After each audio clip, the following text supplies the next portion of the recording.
अस्सलाम वालेकुम। सबसे पहले आज हम इसमें शॉर्टकट कीज़ के बारे में सीखेंगे मज़ीद। तो टेक्स्ट को बोल्ड करने के लिए Ctrl+B को अपने क्लिक करके रखना है, तो वो टेक्स्ट जो है वो बोल्ड में हो जाएगा। उसके बाद लाइन लगाने के लिए अगर हमारे पास हमें लाइन की ज़रूरत है अपने डिज़ाइन में, तो हम क्या करेंगे कि कीबोर्ड के ऊपर सिर्फ़ L को हमने क्लिक करना है, तो हम हर किस्म की लाइन जो है वो जितनी मर्ज़ी लाइन हम इसमें बना सकते हैं। उसके बाद फिर मैंने इसके नीचे लाइन लिखने के लिए किसी भी एक टेक्स्ट को डिज़ाइन को सिलेक्ट कर लिया और उसके नीचे मैंने इसको लाइन को लिख दिया और इसको प्रॉपर फॉर्म में नीचे ले आए।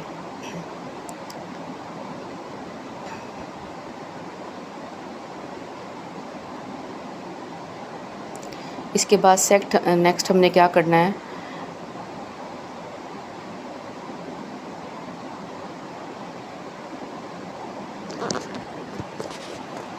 अगर हमें रेक्टेंगल चाहिए तो हम आर को क्लिक करके रखेंगे, तो हमारे पास रेक्टेंगल की फॉर्म में एक डायग्राम आ जाएगी।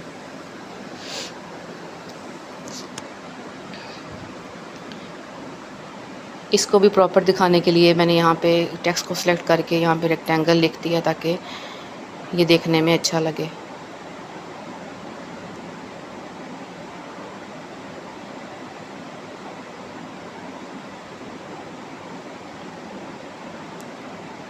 इसके बाद नेक्स्ट अगर हम अपने डिज़ाइन में जो एलिमेंट है उसको अगर मूव करवाना हो ऊपर नीचे जल्दी से तेज़ तेज़, तो हम क्या करेंगे, शिफ्ट को एरो की को दबा के रखेंगे। अगर हम एरो की को के ऊपर वाली साइड पे दबाएंगे ऊपर जाएगा एलिमेंट, अगर हम नीचे वाली साइड वाला एरो दबाएंगे तो नीचे आएगा, अगर हम पीछे वाली साइड का एरो दबाएंगे पीछे जाएगा, अगर हम आगे वाली साइड का एरो दबाएंगे तो शिफ्ट को दबा के रखना है साथ में, तो वो आगे की तरफ मूव करेगा।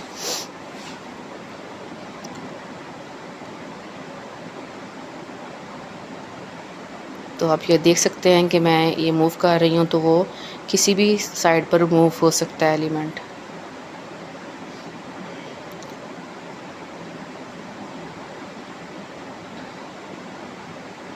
आराम से मूव कर सकते हैं।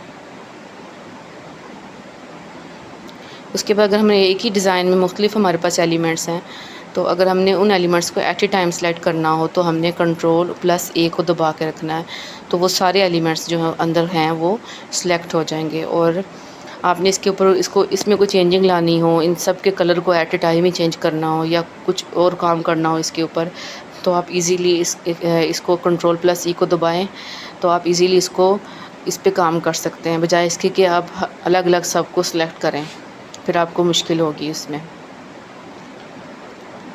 कीज़ तो हमारे लिए आसानी बनाते हैं ना, इसलिए। उसके बाद नेक्स्ट हमने अगर सर्कल के ऊपर काम करना हो तो हम कंट्रोल को दबाकर C दबाएंगे तो हमारे पास सर्कल की फॉर्म में एक शेप आ जाएगी। उसको आप कलर भी चेंज कर सकते हैं, उसके ऊपर मज़ीद काम कर सकते हैं, उसको डुप्लिकेट बना सकते हैं, मतलब कोई भी डिज़ाइन इसके ऊपर बना सकते हैं। अभी और भी बहुत सारी कीज़ हैं लेकिन अभी इनके ऊपर ही वीडियो बनाई गई है, तो नेक्स्ट इंशाल्लाह आपको मज़ीद जो है शॉर्टकट कीज़ के बारे में अगर सीखना हो तो आप मज़ीद सीख सकते हैं। Ctrl+S को दबा के रखेंगे तो स्क्वायर आ जाएगा। शॉर्टकट कीज़ जो है अभी इस वीडियो में मैंने यही बनाई हैं और ये मेरी लास्ट वीडियो होगी पार्ट 3। इसके बाद हम नेक्स्ट किसी और टॉपिक के ऊपर काम करेंगे। शॉर्टकट कीज़ हैं तो बहुत सारी, लेकिन अब फ़िलहाल मेरे पास मैं इतनी बना रही हूँ, इंशाल्लाह नेक्स्ट फिर कभी बनाऊँगी।